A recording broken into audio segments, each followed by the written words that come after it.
Ladies and gentlemen, boys and girls, and children of all ages, from Eric Lima Shenanigans of 1977, it's time for another edition of Big Beefy's Boston Ballers Beat, where we talk Boston sports as highlights from the Red Sox, Celtics, Bruins, and New England Patriots.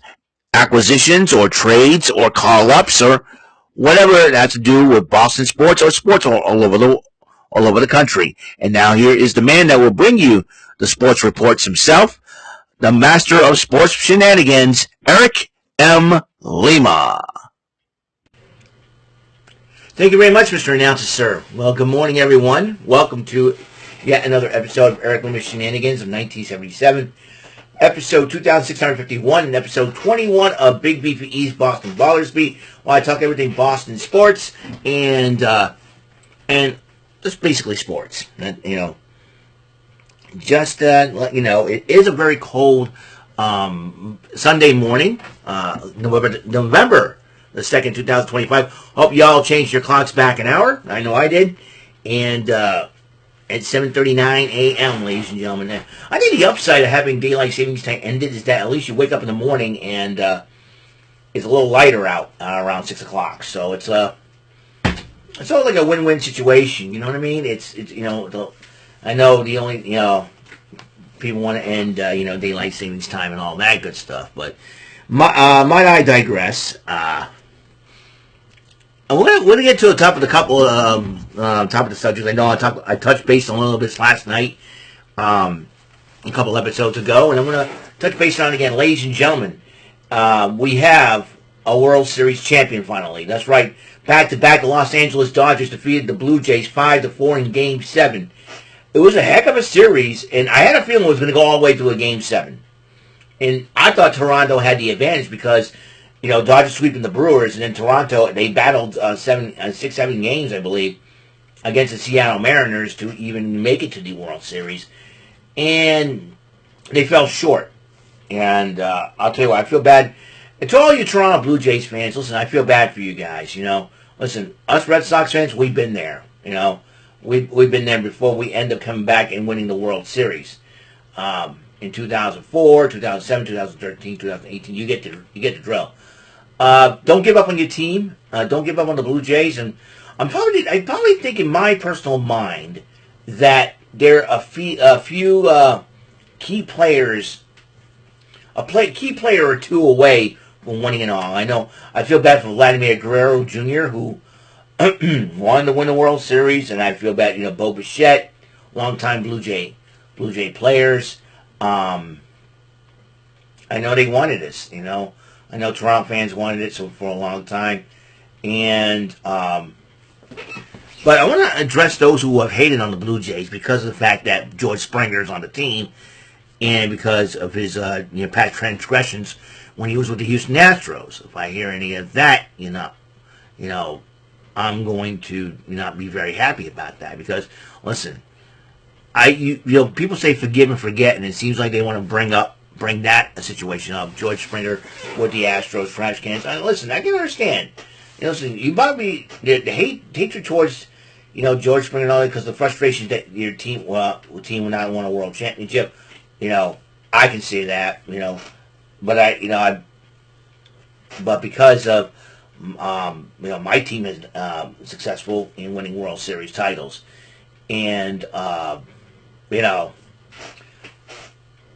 understand. But George Springer did not have his best stuff at the plate this year and all that good stuff. So, and I think one person said that Alejandro Kirk needs to lose some weight, and because he was not ready to listen.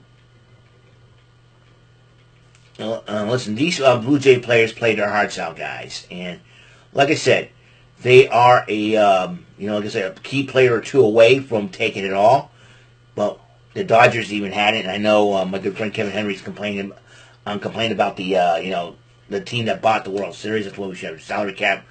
You can blame the strike for that. The baseball strike back in 1994, and you can have them to thank. You also have our lovely commissioner, Ron Renford, to thank for that as well. So it's like, that's why we now have a salary cap, because of the fact that, owner, owners want to win, and they want to do whatever it takes to win. Even they'll spend a whole lot of money to buy somebody like Shohei Ohtani, but whatever, But it's what it is, and what can I say? The Red Sox, like I said, I can get upset with the Red Sox. Ownership's not doing anything. I think the Red Sox also a key player or two away from going all the way, as well, And plus, we need some healthy players back. We had a lot of injuries, and we had some injuries this year. And and the Red Sox traded away Rafael Devers, so that's got, that put a dent in the offense. So that was probably a couple of reasons why Red Sox did not make it out of the wild card round. And so we'll see what happens. Toronto, you fought well, you fought hard, and I know you're just one run short and everything else. You had an opportunity to win it all, but it didn't happen. So that's what happens. To the Dodger fans, LA Dodgers fans, congratulations to you guys. Back-to-back World Series title, a first for Roki Sasaki, and the final ring for Clayton Kershaw because he's retiring at the end of this year. End of the season. Season's already ended as of midnight, a little past midnight last night. Midnight earlier this morning, I should say. Yeah. So, the Dodgers, they had everything going right. Shohei Ohtani did everything right. And I think the World Series MVP, is Yoshinobu Yamamoto. The guy pitches like crazy. I mean, this guy, he pitched 96 pitches in Game 6. And then all of a sudden, Game 7, last night in Game 7, he stepped up. And that was and who would have known, right? He would pick up his first save in the major leagues and end up winning the game. And it's been crazy, It's been a crazy, crazy deal for the Dodgers. So, yeah. Sometimes we ask ourselves, why did we get rid of Mookie Betts? I mean, and who would have thought that Mookie Betts would be the shortstop once again? Because he used to be outfielder, but he did start his career as shortstop. And then I think we had a great shortstop at the time. So we moved to second base. We had a good second baseman in Pedroia. We moved him to the outfield, and that was the main key, And then Red Sox management traded him, and that was it, man. You know what I mean? So the Red Sox will figure everything out for this coming season. What about the Sox? What they're going to do? Well, we'll find out. We'll find out what the Sox moves are going to make in the offseason, a little hot stove, and we'll go from there. So congratulations to the Dodgers once again, World Series champions, back to back. First time back to back in 25 years this happened. So yeah, Yankees dynasty. So they're the last team to win back-to-back World Series, and this year the Dodgers have done it. So, let's talk about the New England Patriots. They've been on a roll, folks, and I never expected them. Outside of Brady and Belichick, but every time Brady and Belichick, are on the Patriots team, the Patriots have dominated. But this is the first time outside the Brady and Belichick era that the Patriots are in first place. And what I might say about that is that there's no Brady, there's no Belichick on the Patriots. Belichick has moved on. He's coaching North Carolina Tar Heels. I heard there's a lot of drama there. But also, Tom Brady's now retired Fox NFL, Fox broadcaster. And I think Fox is purposely trying to get Tom Brady to avoid Patriot games. I wonder why. Afraid of bias? And why not? I want to see Tom Brady call a Patriots game once in a while. It would be a rare treat to see that. So, but today's Patriots game will be against Atlanta Falcons. It's going to be on CBS. So, hopefully join me on the Network 3000 channel, Davidson Dennis StreamYard, for today's game in the afternoon at 1.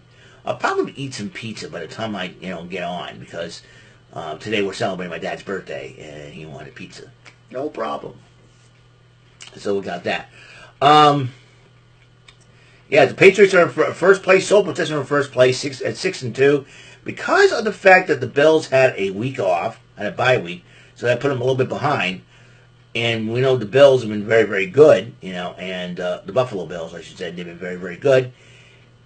And the Patriots in first place, like I said, Mike Vrabel and Drake May. That's the combination, Could be equivalent to a Brady and Belichick, or could be even better. I don't know.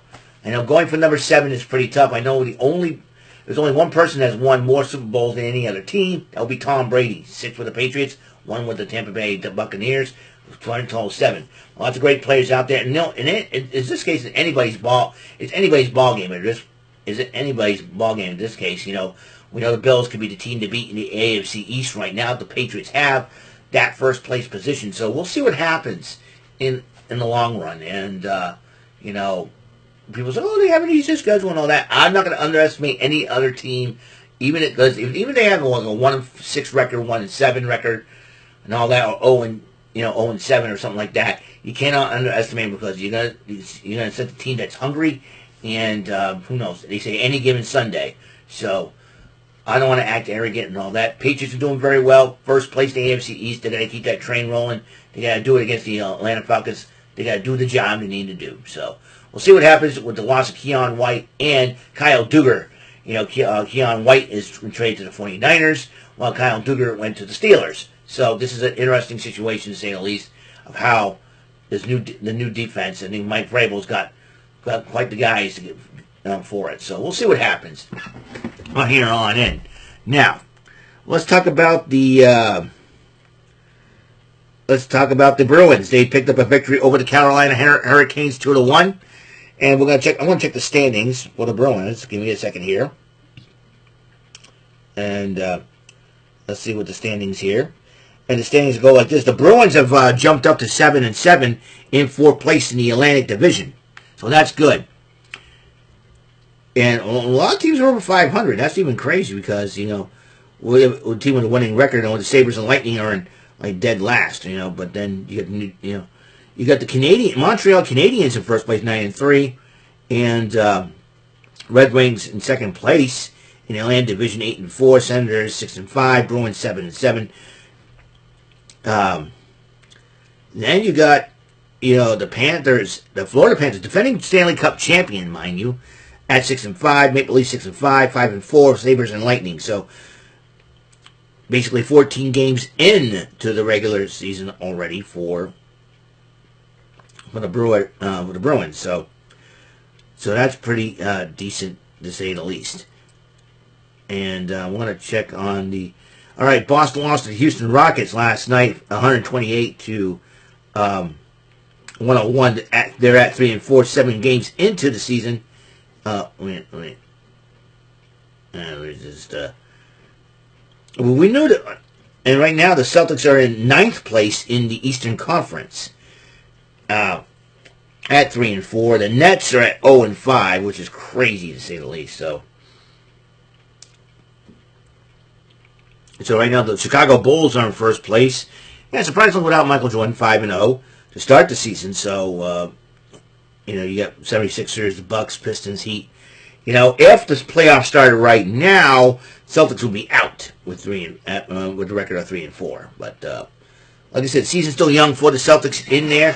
I know it's going to be difficult for them to even win anything, because they don't, without their main player Jason Tatum out for the season with their Achilles heel. We'll see what develops there. And so yeah, our New England teams, 3 of the 4 New England teams need a whole lot of work to do. Like I said, the Patriots, well, they got to keep going. So the Patriots are the only New England team doing well. Right now, the Celtics and Bruins are struggling a little bit. They'll get once they get their footing, get traction, they'll get going. And if they can make it to the playoffs, they can make it. If they can win the championship, they can win it. But they got to put in the hard work. They got to next man up, step up, and we'll see what happens. So that's my assessment on the New England sports scene, the baseball scene, and the football scene. So I will bid you guys adieu. I'm going to get ready for church, and it'll be the first church service in November. We're looking forward to that, and then coming home to celebrate, my dad's birthday with the family, and they'll be over, plus live reacting to the Patriots-Falcons game. So check me out there. So I'll see you guys later. You guys Have a blessed rest of your day. It's a beautiful day outside. Enjoy it. It might be a little cold, so bundle up a little bit because it is the fall season. And the holiday season's kicked off, so I'm looking forward to it. What's coming up this week, as you know, a little bit of tic-tac-toe tomorrow. Also, you got high roll tic-tac-toe Monday Night Raw. Then you got the High Rollers T3 special. And Renegade Shenanigans, the first one in November 2025. Looking forward to it, to talk to y'all live on streaming here on YouTube. And, yeah, so yeah, lots going on. Lots happening. Let's roll with it. Who knows? Let's see what happens this coming month of November. Looking forward to it. So, until our next episode comes rolling around, Mr. Announcer, please take us home.